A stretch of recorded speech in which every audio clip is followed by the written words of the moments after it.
First of all, I would like to ask your permission to use this video for educational purpose and on internet. Yes, you have my Now, permission. I'm just going to give the short version. Your life has been a misery for a very long time. Ever since I fell out of my semi-truck back in the 80s. Yeah. And tell us about what your daily life looked like. Tell us about how your life looked like. On a good day, I can get up and move around about my house, go to the bathroom without pain, too much pain, but on the bad days, I can barely get out of bed. And this has been going on for many, many years, decades, that Yes, you're for in a this long pain. time. Yeah. Let's see, back in the early 2010, somewhere in there, I was taking 180 milligrams of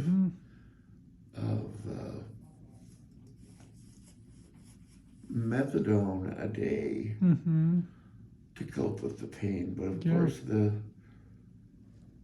the opioid crisis came, and it became very difficult to get any kind of pain relief. Yeah, you see, that is one of those miseries of our society, that people who sit behind the desk has no pain themselves make a decision for you and your pain, and that is no. I want to turn it's it very frustrating. Yeah, I want to turn it around. You're not a medical mystery.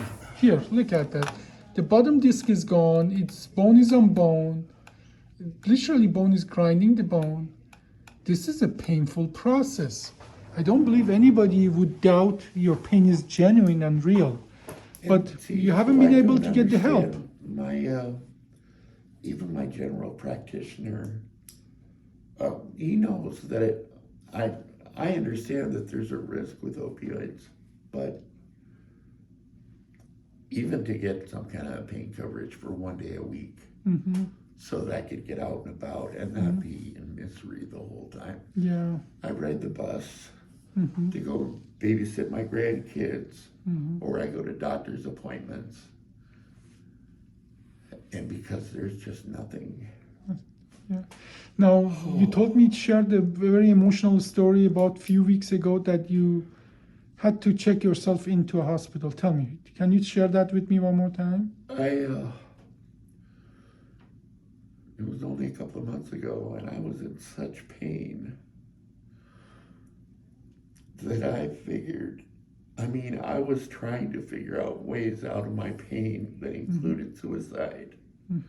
And I had to speak to my doctor and my psychiatrist about my feelings and my lack of pain medicine. And they insisted that I go and spend some time at a mental hospital so I could be safe.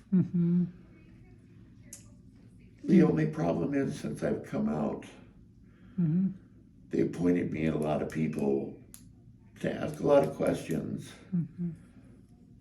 But the fact of the matter is, nothing has changed until today and yesterday. So you saw finally our ad, and that we can help people in your situation, and it makes sense.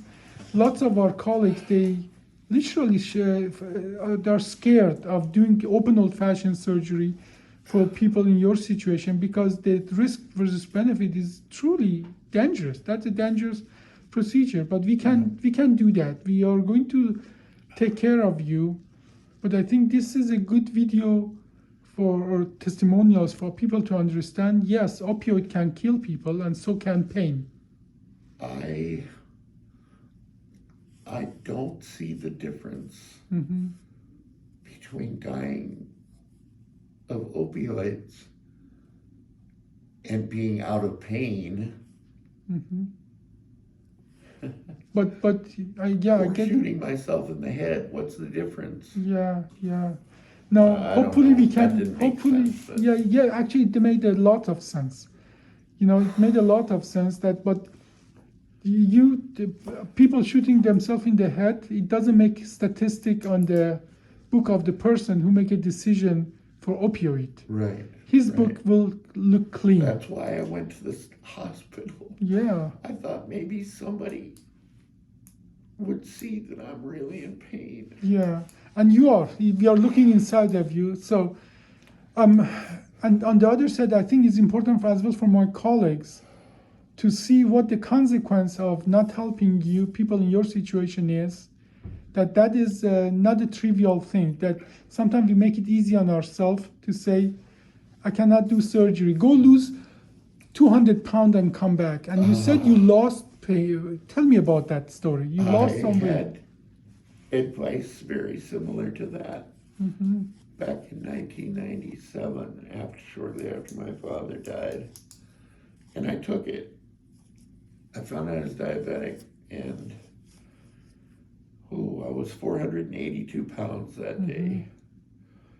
That was in June of 97, I believe. And I've lost, I wanted to get down to 200. But I've lost over 100 pounds, and I've gone to other medical professionals, and it's never enough.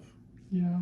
Not only have I not lost enough, I'm still I'm still insulin dependent. I'm still smoking. I hear that a lot, that, once when you're in such a pain, getting rid of, losing weight or getting rid of smoking habit, it becomes exponentially more difficult.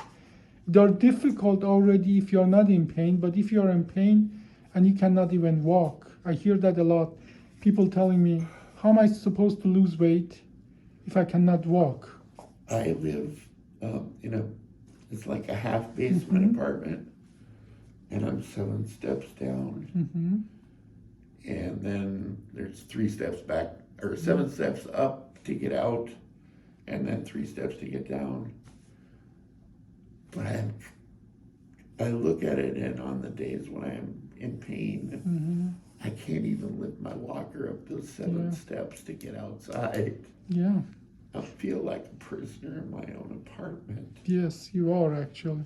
Well, I think this is an eye-opener, hopefully, for lots of people. I hope it is. Yeah, I thank you so much for sharing this. I think this. that somebody who is in a decision-making capacity can look at one of these videos and just say, we need to change the way we decide about pain medication. Yeah, and even surgeries. More.